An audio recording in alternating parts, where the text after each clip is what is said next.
लेकिन गंभीर सवाल है आनंद शर्मा जी, क्योंकि कई बार इस तरह की स्थिति देखी गई नई सरकार बनने के बाद, या यूं कहूं कि बीजेपी सरकार बनने के बाद, कि विधायक तक परेशान है मौजूदा सरकार में। बल्कि कई ऐसी बैठकें रही मुख्यमंत्री के साथ जिसमें विधायकों ने मंत्रियों की अनदेखी और अधिकारियों की बातें न सुनने की शिकायत की है।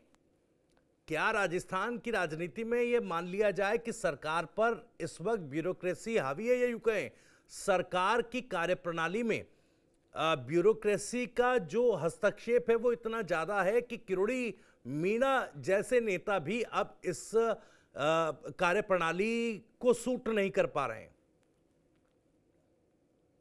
जी भविष्य जी, इसका एक एग्जाम्पल से मैं इस बात को शुरू करना चाहूंगा कि डॉक्टर साहब का एक संघर्ष हुआ था एक इंस्पेक्टर के साथ, जी। महेश नगर के इंस्पेक्टर, सो कॉल्ड, मैं उनका नाम तो नहीं जानता, पर इतना जबरदस्त फ्रिक्शन होने के बाद भी उस नॉन गजेटेड ऑफिसर के ऊपर भी कोई कार्रवाई नहीं की गई।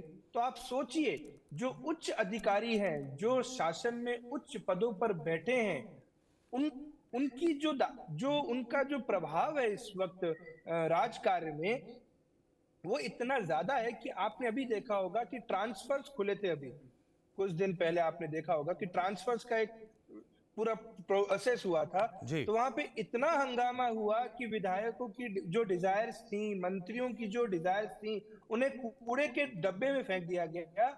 और जो अधिकारी थे, उन्होंने लिस्ट प्रिपेयर करके उन्होंने अपनी मन मर्जी से ट्रांसफर्स किए हैं। ये एक छोटा सा एग्जांपल मैं आपको दे रहा हूं। जी। इसमें एक चीज और है कि जब कोई सरकार ऊपर से बनती है लोकतंत्र में, तो वहां पे जो नीचे से चुन के नेता आए हैं, उनकी बात चलना बहुत मुश्किल हो जाता है।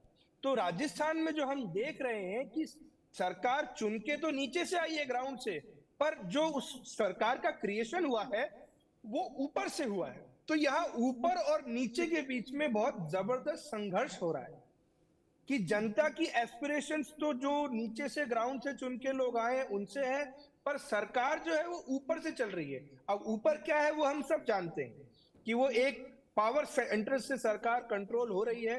अब वो किस प्रकार हो रही है वो भी सारी चीजें जनता के सामने है। तो जब लोकतंत्र में जब ऐसा संघर्ष होता है नीचे और ऊपर, तो वहां पे जो अफसरशाही है, जो जो नौकरशाही है, जिसको जनता के चुने हुए जो रिप्रेजेंटेटिव है उनकी बात का सम्मान रखना चाहिए, क्योंकि वो जनता की विल को रिप्रेजेंट करते हैं, जी। वो चीज वहां नहीं हो पाती है। और जो जो अधिकारी हैं वो फिर अपनी मन मर्जी से काम करते हैं। बिल्कुल। एक एक मेरा सवाल है इसी पर शर्मा जी, उसके बाद रमेश पुरी साहब, मैं इसी सवाल के साथ आऊंगा आपके पास। जरा बताइएगा कि सरकार, चूंकि देखिए सवाल उठेंगे, अगर कैबिनेट मिनिस्टर का रुख सरकार रहते हुए इतना हताशापूर्ण रहेगा तो सरकार पर सवाल उठेंगे, और मुझे लगता है कि सरकार की एक तरीके से किरकिरी भी हो रही है, फजीयत हो रही है। क्या इस तरह की स्थिति में बाबा किरोड़ी के मान मनव्वल की कोशिश सरकार करेगी? क्योंकि अभी तक इस तरह के कोई अटेम्प्ट जो है सरकार की तरफ से नजर आया नहीं है। आनंद जी। जी देखिए, डॉक्टर साहब जो हैं, डॉक्टर किरोड़ी लाल जी जो हैं, वो भारतीय जनता पार्टी के लिए एक एक असट है। और जो असट होता है, हम किसी ऑर्गेनाइजेशन में देखते हैं, जैसे आपकी भी ऑर्गेनाइजेशन है, हम भी जी। ऑर्गेनाइजेशन है, हम भी जहां काम करते हैं, वहां पे जो बहुत ही स्किल्ड एम्प्लॉय होता है, उसको तनख्वाह भी हम अच्छी देते हैं, वो उसको हम पूरी प्रॉपर वो भी देते हैं सुविधाएं।